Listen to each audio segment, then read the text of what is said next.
Does soul exist? Soul? Yes. Whose soul? And one more. What is the purpose of life?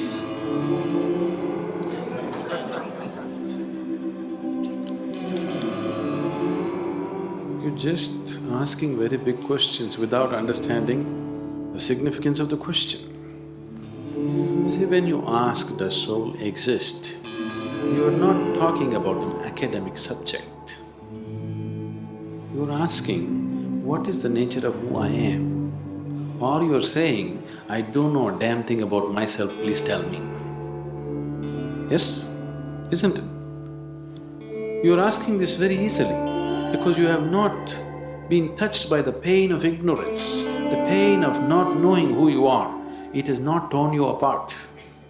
If it really touches you that you're just living here, doing all kinds of nonsense without knowing the ABC of who you are, it should be very painful, isn't it? That pain has not yet touched you. You're mouthing questions. It's not sunk deep enough. So every day, you must remind yourself, at least spend 10 minutes in the morning. Just see what an utter idiot you are. You don't know anything about yourself, but you're busy with all kinds of nonsense in your life. Every day, just 10 minutes, remind yourself as intensely as possible your ignorance of yourself. Then slowly the pain will sink. When it becomes so painful that you can't bear it, knowing will not be far away, it's one moment. If I say, yes, you have a soul, but can you walk better? What use is the soul? Did they put any kind of utility to the soul? These two are useful. That other soul that they're talking about, is it of any use? It's of no use. So don't talk about it. And if I tell you it is there, what does it do to you? If I tell you, no, it doesn't exist, what does it do to you? Nothing, isn't it?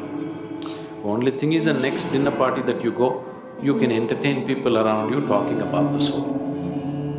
But as far as your existence is concerned, nothing changes, isn't it so? Yes, nothing at all will change, isn't it? So if you're asking the question, fundamentally you're asking the question, what am I, who am I? When you are here, are you alive? You're alive. When you're here alive, what is the way to know who you are? Is it not really ridiculous and insane that you must ask me, please tell me, who am I? This is like two psychiatrists were walking on the Kovalam beach one day. One of them looked at the other up and down and said, "You seem okay, how am I?"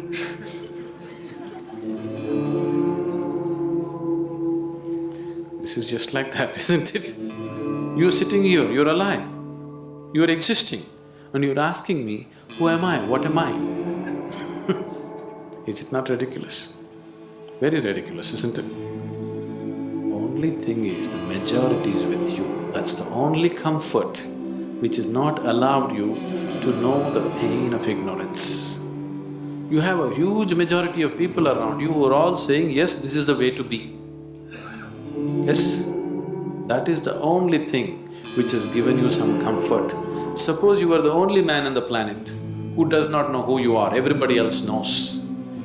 You know how it would be for you? Yes? You don't know who you are, you're busy in the world. Does it make any sense? Or does it sound like madness?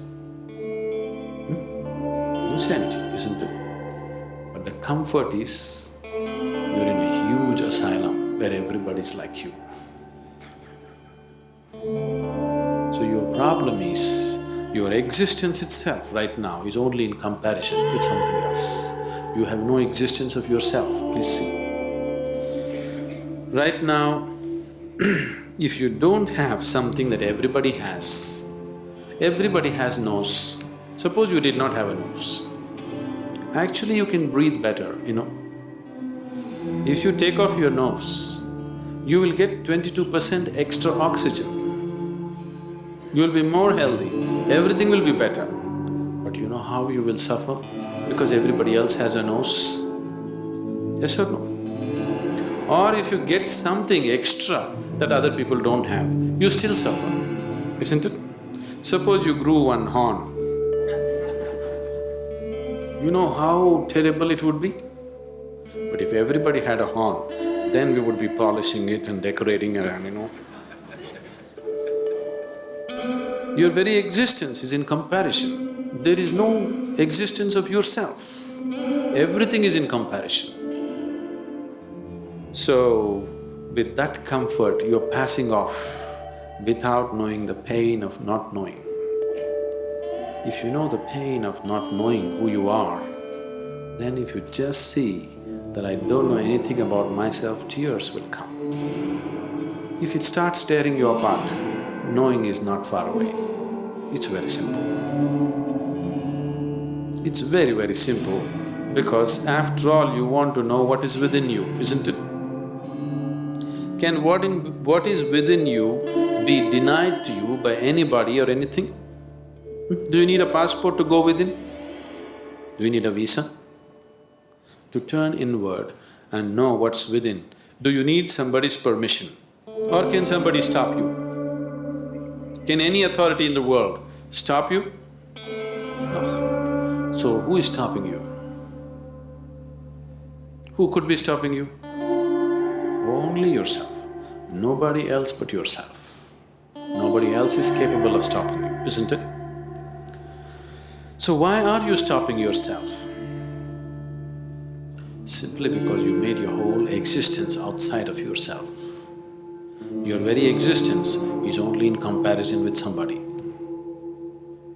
Because this has happened to you simply because the very nature of sense organs is like this. Because your experience of life is limited to sense perception, that is the reason why you are existing in comparison with somebody, not by yourself. Because sense organs are like that. If I touch this feels cool to me. This feels cool to me not because of the way the steel rod is, simply because of the way my body temperature is. If I lower my body temperature and touch this would be warm to me. Yes? Is it so? If I lower my body temperature to -100 and touch this would be red hot to me. Is it so? So your very basic experience of life, because it is limited to sense perception, everything is in comparison. So your very existence has become in comparison. If this has to change, philosophies and teachings are not going to change this fundamental reality. If your experience of life transcends the limitations of sense perception, suddenly everything is different. When we initiated you into Shambhavi, if you gave yourself to the process, it could easily take you beyond sense perception. Many of you going into moments where you're no more within your sense perception, something else is beginning to happen. Anything new happens, your mind is such, it knows only fear. Even if you walk into heaven, you will know only fear because it's something that you do not know. You have conditioned yourself like this. But if you allow it to happen, you will see, you will start experiencing a dimension which is beyond sense perception. Only when your experience of life moves beyond sense perception, then your experience of life is absolute, not in comparison with something else. Then your experience of life has transcended the limitations of the physical. Then you have created an atmosphere to know who the hell you are. You better know who the hell you are. Otherwise, anything that you do is of no consequence.